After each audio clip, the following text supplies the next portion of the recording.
the last event on my national tour, the 48 state tour, which I created, and this is the 56th event, and we have not had to cancel a single event. We did end one half day because of rain, but so this is the 56th event in 82 days.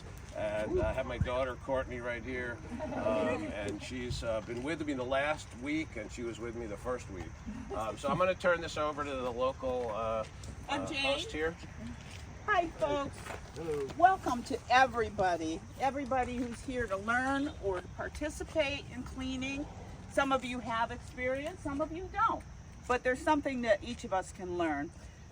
But I wanted to say welcome to you all.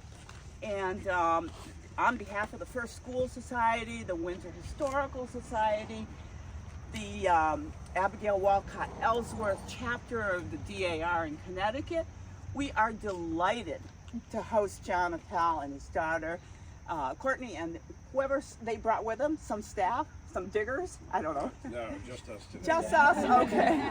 Well, I like to think that they saved the best for last. So here we are at Palisado. As he said, the final stop of the tour. So I'm Jane Lewis. Some of you may have emailed me. We have some other DAR ladies. We all volunteer to support the activities here at the cemetery. Carolyn Stewart, Janet Ellsworth, who is our chapter regent. Carolyn's a regent in Simsbury. I know there are other. Jenny Horan, a member of our chapter, very active. Oh, there she is, Barbara Alex.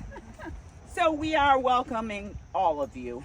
I want to let you know that if you go to the website for the cemetery, there are a couple of links there that you might want to explore. One will show you the complete system that has been installed that maps the cemetery. It's geotag. You can be anywhere on your phone, at home. Pull up Chronicle, that's the name of the system that we use. The entire cemetery has been mapped. Enter a name and that will take you right to that grave site. It's remarkable. We also have a link to an exciting 3D virtual tour where you can explore and look at it in a slightly different way. Also, you're going to find the history of the cemetery for those who want to know a little bit more. The former director of the Historical Society, which is across the street, did a great historical research about the cemetery and has given tours here over the years. From her information, we gathered much of what we know about the cemetery, including the fact that this town was founded in 1633. This cemetery was laid out as early as 1637. We know it once looked a little different. It was hillier. Things got moved, mostly for lawnmowers, I think. But that happened everywhere. So we also know that we have here in the older section of the cemetery, and you'll see this on this little pamphlet, a picture of the oldest box tombstone for Ephraim Hewitt, who was the first minister of Windsor. So this stone dates back to 1644, and I'd encourage you to take a look at it. You won't see another one like it. Our chapters had a long time working with this Palisado Cemetery, probably over 100 years. Gathering information, preserving information, recording inscriptions on tombstones. We have a booklet here. If anybody needs to look up a name, we might be able to help you.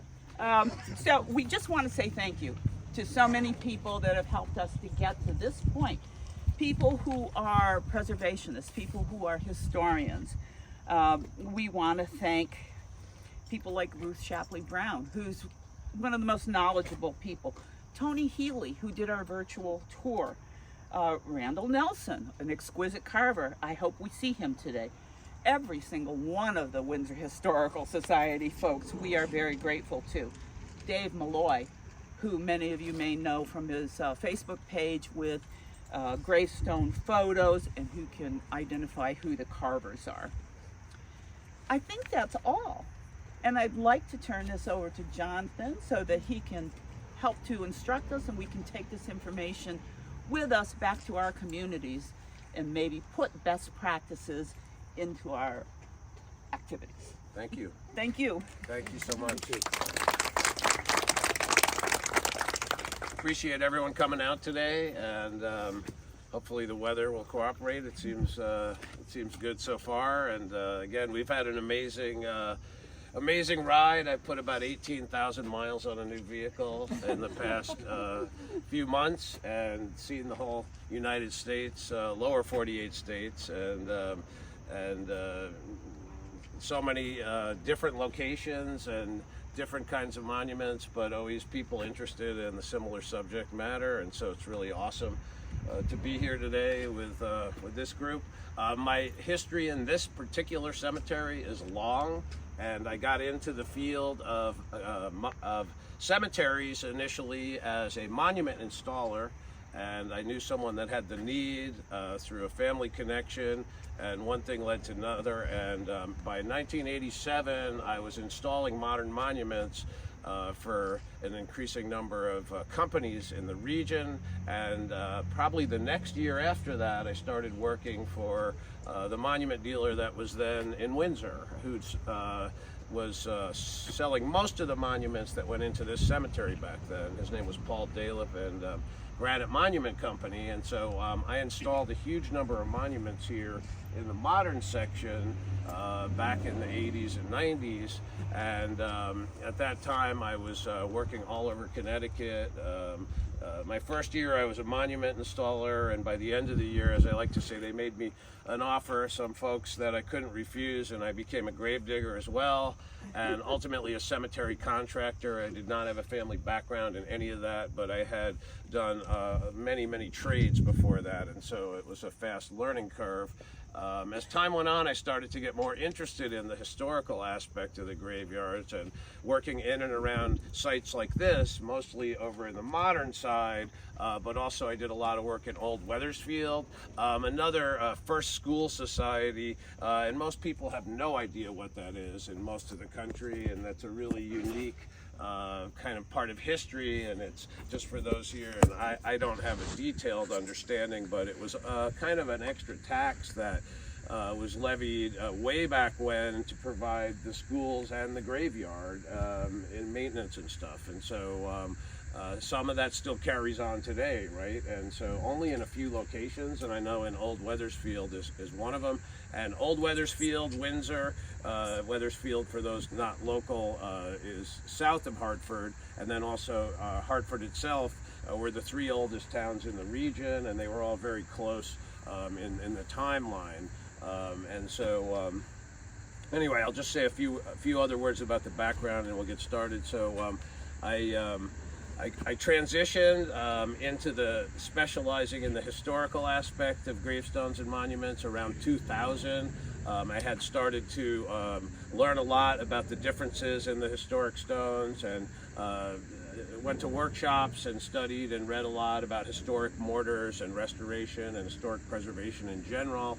And right around 2000, as I like to say, the last time the world was going to end, whenever the Y2K thing, and everyone was going to wake up and there'd be no electricity. It never really happened, but right around then I transitioned into this field, so I've been working in this field full-time for almost 25 years now, and it's brought me all over America. Along the way, I worked on, conserved, restored what they think is the oldest gravestone in America at Jamestown a few years back, called the Knight's Tomb.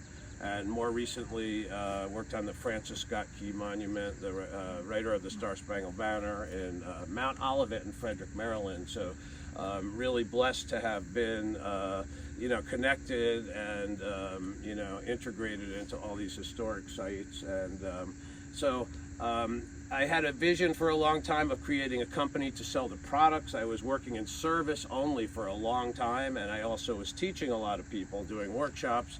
And in 2016, I was able to create Atlas Preservation along with my two sons who are back at the business right now, keeping things on track. They're twins, Josh and Aaron. And then a few years later, my daughter Courtney, who's right in front of me filming, joined us full time. She actually has a master's degree in science, but she wanted to join the family business. And now her husband, another scientist, has joined us over a year ago. And so we're really fortunate to have them all running the business. So the original vision was to put everything under one roof for this field. And so previous to that, I was doing workshops and giving handouts and telling people they had to get like one product from here and mortar from here and from all different sources. And most of these companies didn't want to didn't want to sell small amounts of products, or they didn't really want to deal with end users or any kind of instruction. It was more industry to industry. And so, so we put everything under one roof for this field, but then we quickly grew into radiating to many fields. I mean, initially it also included historic masonry, but now we're in many, many fields, really in the wider, broad, just range of restoration, preservation, conservation, and so that's kind of our niche. We're based in Southington, right off of Queen Street, and so that's our base of location. So anyway, I created the 48 state tour to provide people with practical solutions to common problems and kind of demystify a lot of things that were occurring. And so the original mission, the first year I did it, was to do 48 events in 48 days in 48 states, including travel. So it was kind of like a Herculean Olympics task, if you will. And so actually I'm pretty confident I might have made it, but I got snowed out of Colorado in early September. I got smoked out of the West Coast, which had terrible fires that year. And so then I got rained out of the South, and in all total did 41 events in 49 days and drove about 15,000 miles. And so I had a 2-month-old vehicle, and it had, you know, however many miles. And ultimately, that's the Tahoe right now that Courtney's driving. It has marching toward 250,000 miles now, and it's a 2021. So the car dealers like me. So anyway, so this year was the most ambitious tour of all, and it was 56 events in 82 days, at least one event in every state in the lower 48. We added 2 events, including Connecticut, because we started in Grove Street Cemetery in New Haven. Interesting, very interesting site, the oldest planned cemetery in America, designed in 1798, but not a garden cemetery. And so anyway, we're finishing back here in Palisado with the oldest readable dated stone for Reverend Hewitt, which is really awesome. And George Griswold, the carver who carved that, it was amazingly talented and carved a whole lot of brownstone tablets that are still in great condition. And so we'll talk about that as we go, because it's really interesting. In a lot of areas, the stones that were created back in that era are long gone.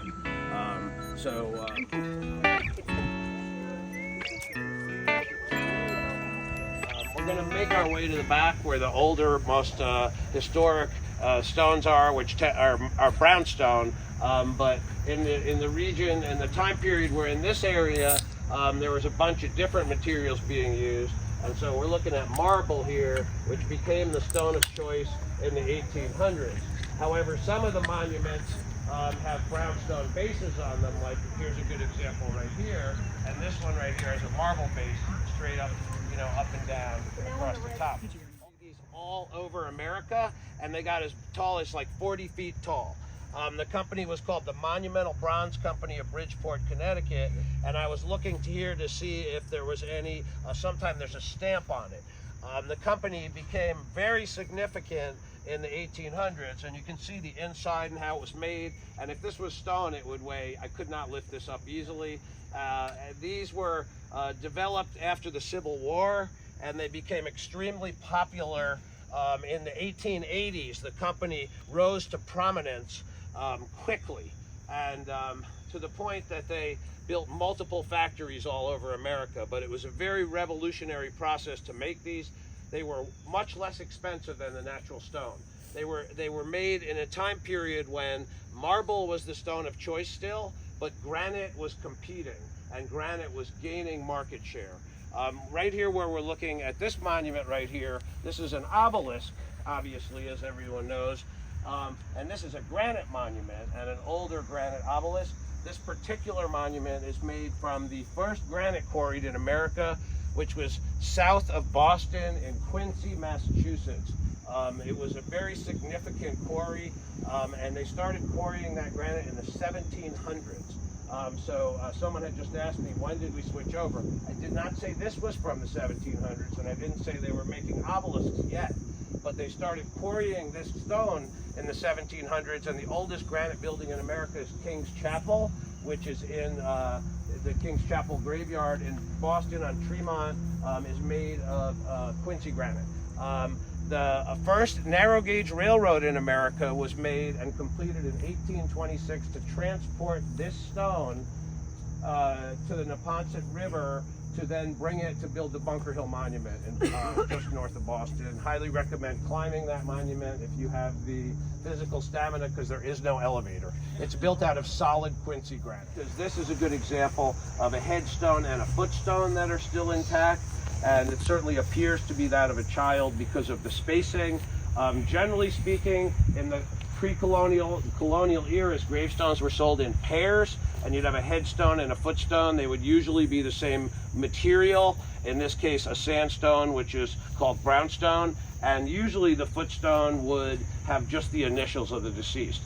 In many cemeteries, the footstones have been removed, and some are still intact here and some are now missing. But just to repeat, in the colonial era, generally they were sets, and so that would show you where the grave was. So the tradition coming from the old world was the deceased would be laid to rest, so they would sit up toward the rising sun for resurrection, and that would be the east-west orientation of the graves.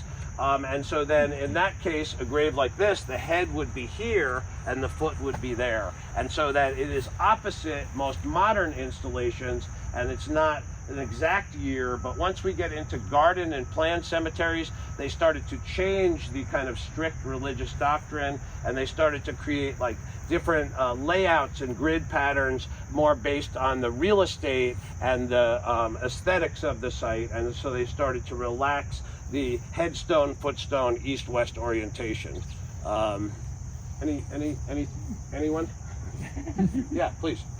You said it was quarried in Newark. Is that Newark, Delaware, or Newark? Newark, New Jersey. There was quarries, a lot of stone there. And if you go to the old local, I mean, you're in Morristown. That's the stone you're seeing out there. So Connecticut has, we'll talk about this in a minute, but tremendous amount of different quarries, and different regions had different quality stone with different mineralization within it, but sandstones that were quite similar were quarried also in New Jersey.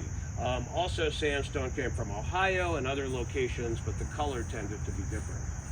So we have incredible examples of carving work here, and the condition of these stones is phenomenal. Okay, and so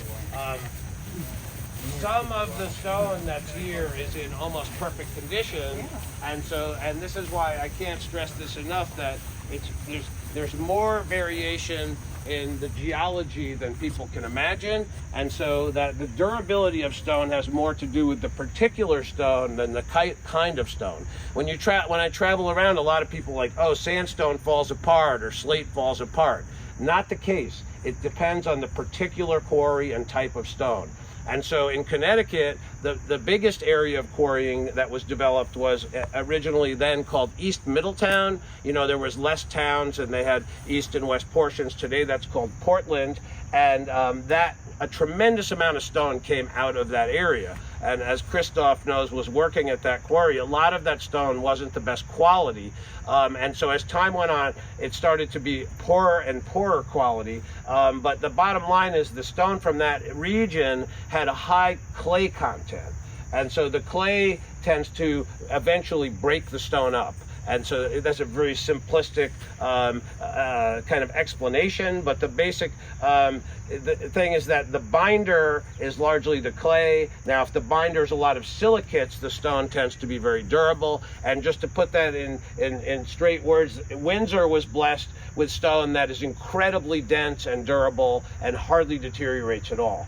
that continues to the north in East Longmeadow. The stone up there is phenomenal, and someone mentioned they're from Suffield. The stone up in that area that is, radiating into Massachusetts, very dense, tightly compacted, looks like a chocolate bar, almost no deterioration. Some brownstone and sandstones delaminate and just peel apart and explode, and we'll see examples of that in a minute. A lot of shapes and styles of the tympanum, the upper area, and also this is called the shoulders.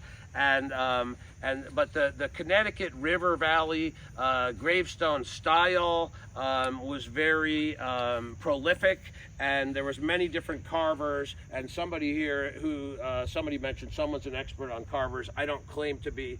I can identify a few of them, but there was a lot of carvers through the years. I know a couple of the earliest George Griswold is noted to be the oldest carver, and we're going to see his stones in a moment.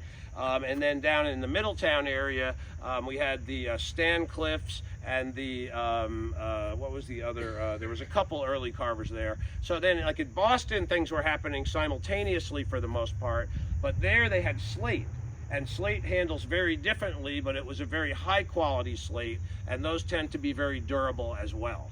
And so that they're kind of, they were happening separately. The styles kind of mimic each other sort of, but they're very different at the same time. But that, to be clear, the stone that was being worked was local, regional material that was available and was more workable. And at that time, granite was not workable. They didn't have the tools or the capability. Stone is very heavy and hard to move also, and so until the railroads connected, generally stone was local, with the exception of things moving on waterways, because it's very heavy. Stone is like 150 to 200 pounds a cubic foot, and so it's hard to move on a horse and wagon. Sure, go ahead. Why is this one spalling, do you think? This is what I'm saying. Because this is Portland region stone, high clay content. This stone, and probably the biggest force, it's going to be wet and dry cycles. There's also rising damp, the propensity of stone to draw moisture out of the ground. But then freeze thaw is very significant with delamination and deterioration of brownstone. Freeze thaw in general, I think, is an exaggerated deterioration mechanism, except for sandstone. It is prolific. It destroys sandstone because the clay bodies expand when they freeze, when they're wet, and it starts to break the stone apart. The first major research on this was done by a Dr. Caulfield, who originally started doing research about infant mortality rates and contagious disease, and then he became enamored with the gravestones, and this is about 1900, and he really spent a good part of maybe the last decade of his life. He was able to basically retire from being a doctor and just study gravestones, and so he really wrote the book on it in Connecticut. And so also a group called the Association for Gravestone Studies, who I used to be on the board of directors, and I was head of the conservation portion for a while. They publish a yearly book called Markers, and in Markers Volume 8, it has the complete background about George Griswold. So that would be the most comprehensive writing about him that I know of is found in Markers 8, published by the Association for Gravestone Studies. I'm sure those are still available, on eBay and things. Yeah. You've mentioned brownstone and sandstone. Are they the same thing, or are they different kinds? Good question. So yeah, sandstone would be formed river and lake bed sedimentary stone. Brownstone is basically a slang word for brown colored sandstone. So yes, they are the same thing. Any other comments, questions? Yeah. With that one back there that had the spalling, yeah. With sandstone and everything, do you have the products that can be used to stabilize to some degree, or? But I wouldn't call that spalling, because the whole stone is kind of just Okay. is deteriorating much worse. Spalling is just little flakes coming off. So we'll see stones worse than that, and sometimes they're just completely disintegrated. There are consolidation treatments that could be helpful, but it all depends how advanced it is, and it's not a silver bullet. Things outside keep deteriorating. To be clear, the source of deterioration in an outdoor environment is water. Frozen water, that's another force, but water in general, and then depending on the type of stone, polluted water with acid rain or acidic deposition. And so basically without water, we have almost no deterioration. And so if we go to arid areas in America, we see stone in pristine condition, and also biological growth, which we're going to talk about in a minute, which is algae, lichen, moss, fungus, molds, don't live without water, or they barely live. And so, water is the destroying force of the built environment. So if we come around to this side, we see the inscription, the oldest inscription readable on an outdoor gravestone in America. And this is Reverend Hewitt on this side. The other side was added later. And you can see September 4th, 1644. Now, Dr. Caulfield's research indicated that George Griswold was not here in 1644. And so that his assumption was this was backdated by a little bit, but we're not sure exactly how far. In other words, that they might have made this 10 years later, and then they dated it. That would be backdating the stone. That he might have had a wooden marker or something more crude made of stone. We do not know. There's no historical documentation that we know of that exists. However, there's a tremendous number of other markers that are 1678, and these are original, clearly. And so that these are some of the oldest gravestones in America that are outside that are readable. In Boston, they go back quite far also, but there's not many going back this far even in Boston. So as time went on, we move away from the local regional material, and marble becomes the stone of choice. And so marble was very desirable because it was so pure, and the finest grain marbles and the ones that were the most desirable were the whitest, generally speaking. And a really fine white marble, like a Carrara marble or a really a good piece of Vermont marble. If you were wealthy, a merchant, a reverend, or someone significant in society, you would get one of these or a box tomb usually, because we did not have tall monuments generally then, with very few exceptions. And so as time went on, things transitioned, and so then later when we get in the 1800s, we start to see the pedestal monuments and the obelisks and the bigger installations. But in the 1700s, generally this is what you would have had if you were important in the community and had the resources to buy it. If someone knows locally where these quarries were, like where George Griswold was getting the stone, but it was definitely local. But incredible condition and just leaning, and that can be reset. You can see the lines in the layout. Yes. Yeah, and we see that on slate a lot, and so you see the scribe lines sometimes. And we have to think that, and what I like to say, sometimes we see these really dark scribe lines on the slate, and they're like, it's like a child's lined piece of paper when they're practicing, like they used to practice. I don't even think they do that anymore now. You know? Well, these are granite, and so we're going to talk about that. We can clean any kind of stone here, but the marble that's highly eroded, we want to be really sensitive to it, and so one option to clean it is to just apply the cleaner and not even brush it at all, and that's not going to be very much fun or rewarding or good for a demonstration. And so also, because a lot of the marble here has been cleaned, some of the biological growth is starting to come back, but a lot of it is quite clean. And so, okay, so there's a lot of different cleaners that are, you know, made, but what we're trying to clean here is biological growth. And so that means algae, lichen, moss, fungus, mold, things living, growing on and in the stone, actually. Stone is very porous, and you have to think of stone like a sponge, and to varying degrees, but that the stone draws staining into it. So it's, instead of thinking of it like a block of steel, everything like sheeting off of it, think of it as a sponge and everything's getting drawn into it, especially like a brownstone. And so that the growth we see on the stones is sometimes kind of more, as I call it, superficial, and like the lichen can be loosely attached. Sometimes it's really dug its tentacles in, and it's aggressive, and it's really well attached, especially on brownstone. And so, so I picked granite because it tends to be easier to clean, and it's going to make a good demonstration. But we can also clean marble, obviously. We can clean any kind of stone. So, I'm just going to drink. Jen, what do you recommend for cleaning lichen off of the brownstone?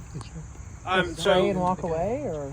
No, we will use D2, the same product we're going to use. However, we don't necessarily want, depending on the particular situation, especially with brownstone, better to give it more time. Okay. And so, like, we're not going to necessarily scrape it and brush it, whereas with granite we can. Okay. And so D2 has been around for now almost 25 years. I've been in this field longer, before it was even invented, and we used to use other things. I was involved with the Association for Gravestone Studies, and we had some other options, but they weren't really good, especially for brownstone. And so anyway, the thing about D2 is it's safe to use on any kind of stone. It's also safe on other materials, actually, like wood or vinyl. It is used a lot in architecture on structures. It was invented for structures, and it's still used about 50% on buildings. Things like New York Public Library was cleaned with D2, and many, many other buildings. It is specified by conservators and architects for restoration projects of structures. But it's become known that it's safe and effective on gravestones, so it's become very popular and widely used on gravestones.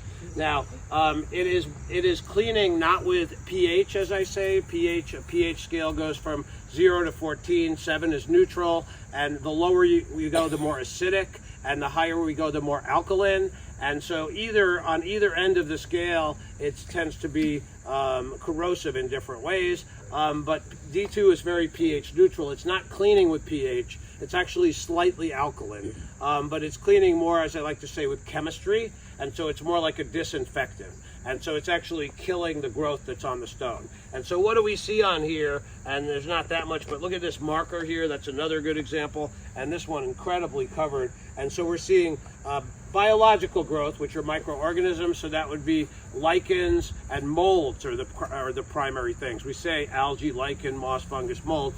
Mildew even, but that's not. So mainly we see the raised lichens, and then the things under the surface tend to be molds. And so the thing about D2, and so it's going to be most effective straight up, and in this pump sprayer is just D2 poured out of a gallon, okay? And this is a full gallon, but I poured this into this container yesterday, and the quart is exactly the same. It is ready to use. It's a solution. It's already ready to use. We can dilute it and add, say, a quart of water to a quart of D2 and make a 50% dilution. However, it won't be as effective. So it's going to be most effective just right out of the container. Okay, it also comes in 5-gallon containers and whatnot, but it's safe to spray right on the stone. Okay, we do not have to pre-wet the stone. Why? Because it's not acidic, and so actually it's become known that it has a delayed effect, and so after we apply it to the stone, it's going to keep cleaning after we're here. Another thing is with a marble, as I mentioned, so say we have a marble stone, and there's none like right next to me here, but there's lots and lots of them over there. If it's pretty eroded, we see them in various degrees of erosion, that we can just spray this on like this and literally walk away, and it will not be harmful. It will be slow, and it'll take longer to do its work, but it will be safe for the stone. Okay, so it's safe on any built material, and again, it's used on wood as well. It was invented for masonry, but it's really effective for wood. There was a Frank Lloyd Wright structure that had to be reconstructed, made of primarily wood, and they treated each piece of wood in the whole structure to make sure there was no microorganisms that would come back to life after it was reconstructed. So it's safe on any material. So we can just apply it. Sometimes we get a color change when we apply it, okay? And that we call a blush, and that means that it's having an immediate effect, okay? And so I'll just spray it on a few stones. If we don't get a color change, that's not a bad thing, but if we do, it usually means that it's going to have a pretty quick or robust cleaning effect. And so I'm just going to spray it on a few. So I'm getting a color change out here more in the sun, and so we call that a blush.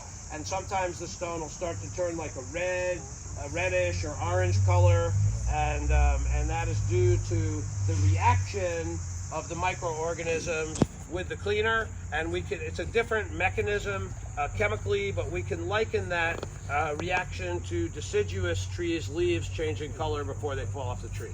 So it's a similar kind of phenomenon. So I'll just actually apply it to this whole grouping of stones here. And again, what's in the container here is just undiluted D2. One other footnote, when you use a sprayer like this, and I'll just show you right now, you never want to fill it to the top because we're spraying with air pressure. And so what we want to do is leave some room, and we're going to use these sprayers to rinse also, if people want to try this out. And so what I'm going to do is just show you, we can fill it up to about there, but we want to leave that tapered part on the top not filled so the air pressure can build up. The next thing you have to do is make sure that you don't cross thread this plastic threads, because a lot of people do, so it has to hit the seal. Then we have to make it fairly tight, and then it will pump up and build pressure, okay? And then we have a sprayer.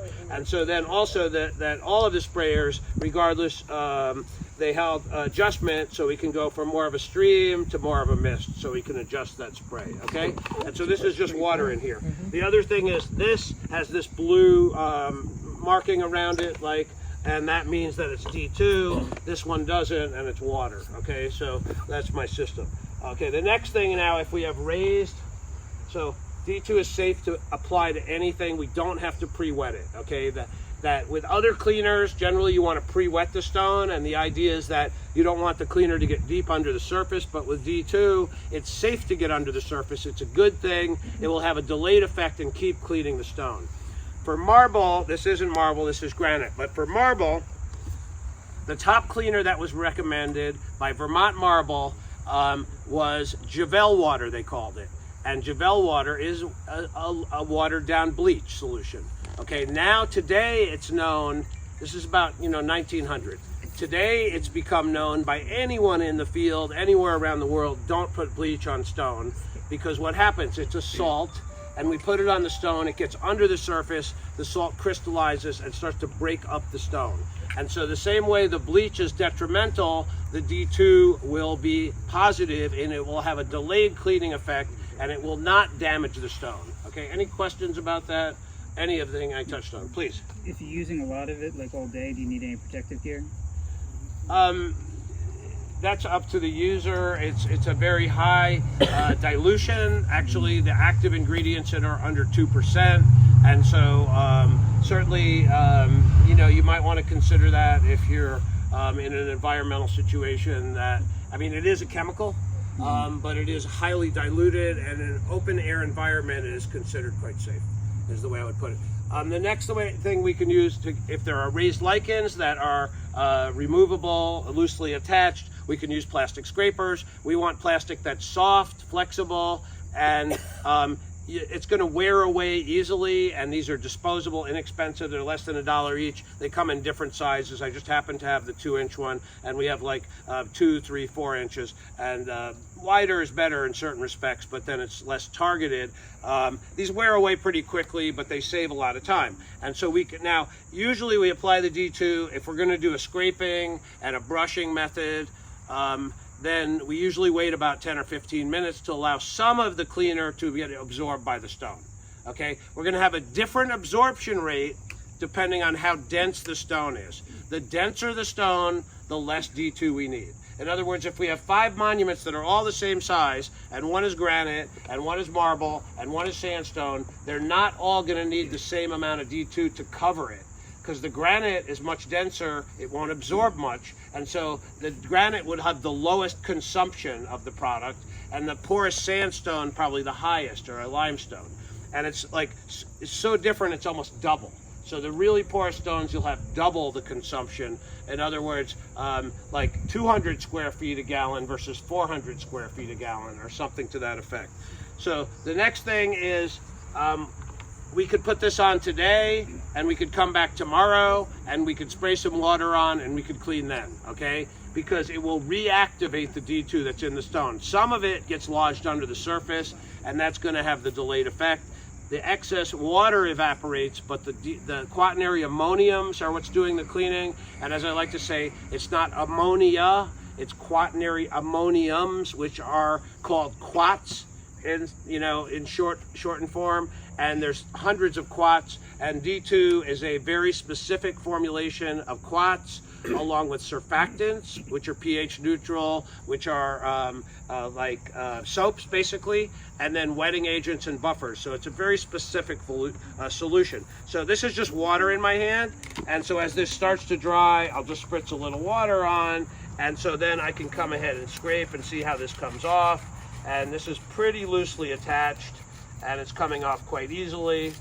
And so the idea of scrapers is if there is loosely attached lichens, we can save time and stop from clogging up the brushes, and we can scrape stuff off. And that's all I'm doing here, okay?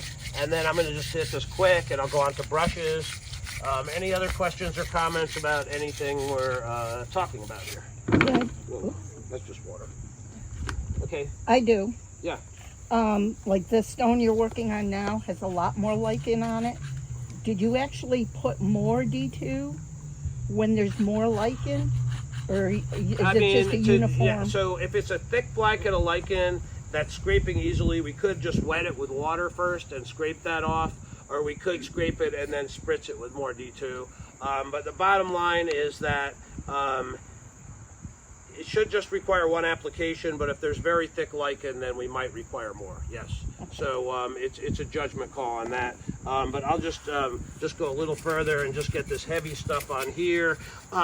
If we're gonna scrape with water, that's fine, but we don't want to dry scrape because it's gonna aerate the spores and we're gonna breathe it. Plus any liquid will tend to have a positive effect as far as, see, like this is not scraping. It's easy on that edge. And we could go at it a little harder. Again, this is granite, so we can be more aggressive. So the next thing is brushes. And so we can talk about a few different style brushes. And so on a softer stone that's more fragile, it's better to go with a softer brush. And these are a natural fiber called Tempico.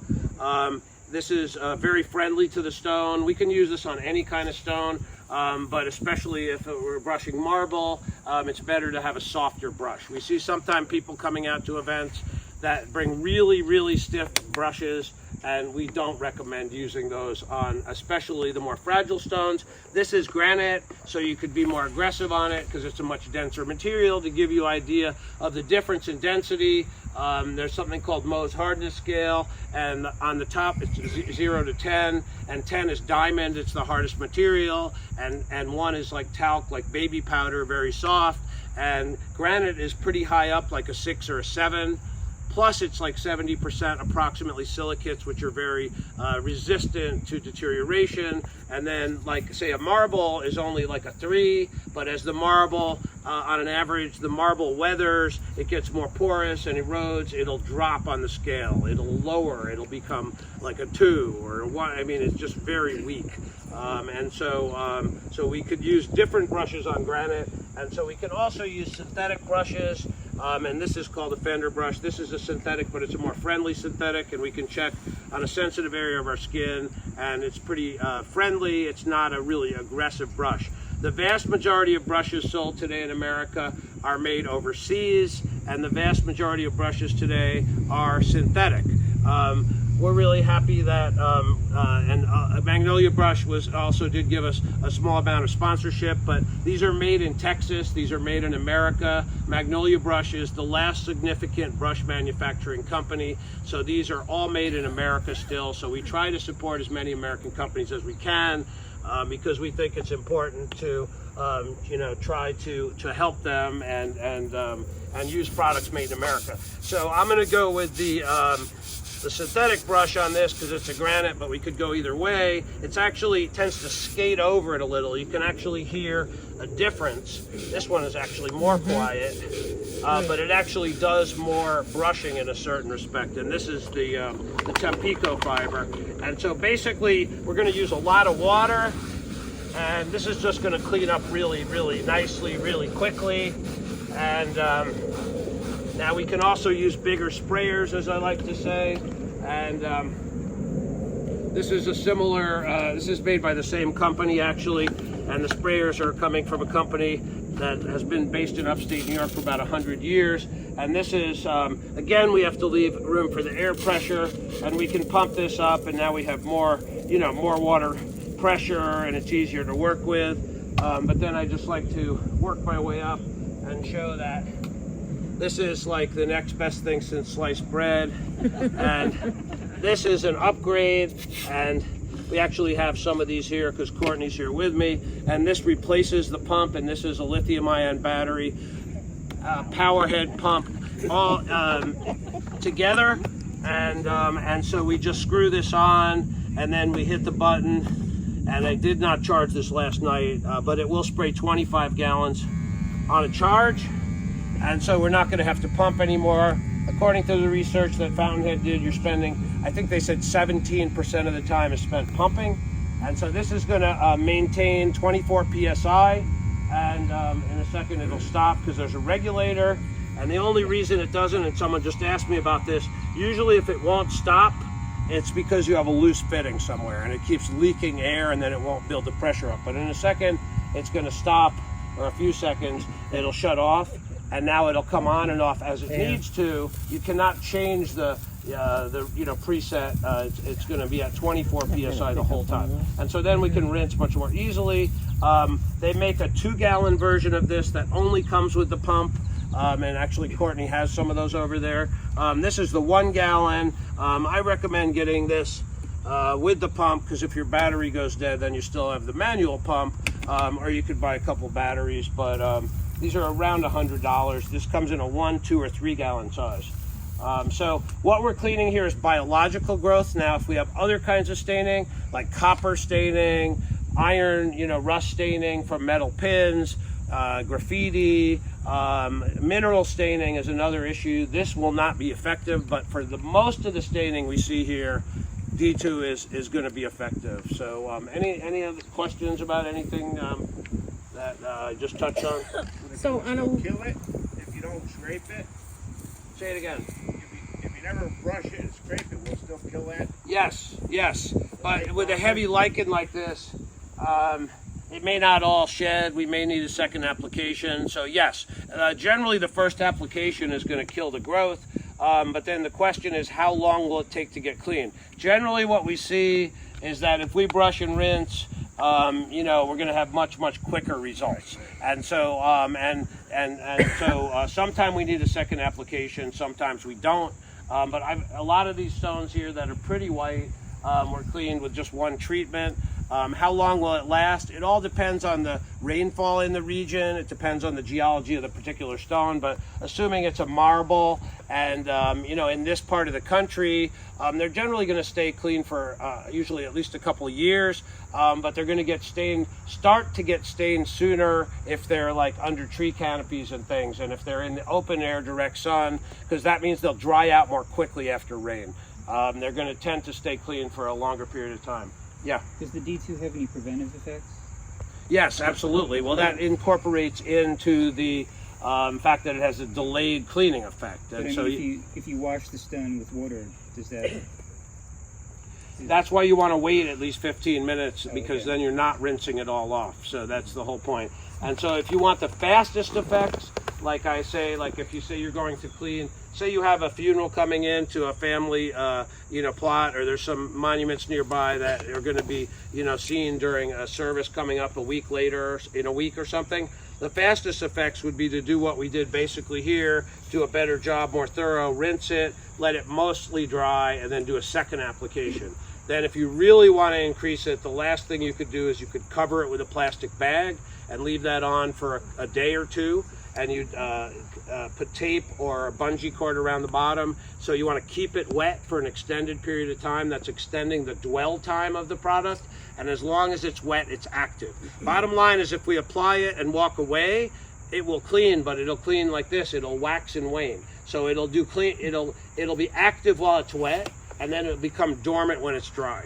Every time we get morning dew or rain, it will reactivate it. And so it'll wax and wane, and it'll take a lot longer, and it depends on the rain cycle. So if we're in an arid time period and it's not raining for a week or a month, it will delay the process. So if you literally just came out and sprayed it with water after treatment once a day, that would also speed up the process, because it would keep reactivating it. You can always put more on. It's never going to hurt it to put more on. But as my girlfriend likes to say, the only thing it'll hurt is your wallet. So it's not going to hurt the stone. And so actually, and to answer your question, if you treat it more times, it will tend to have a greater prolonged preventative effect from our experience. And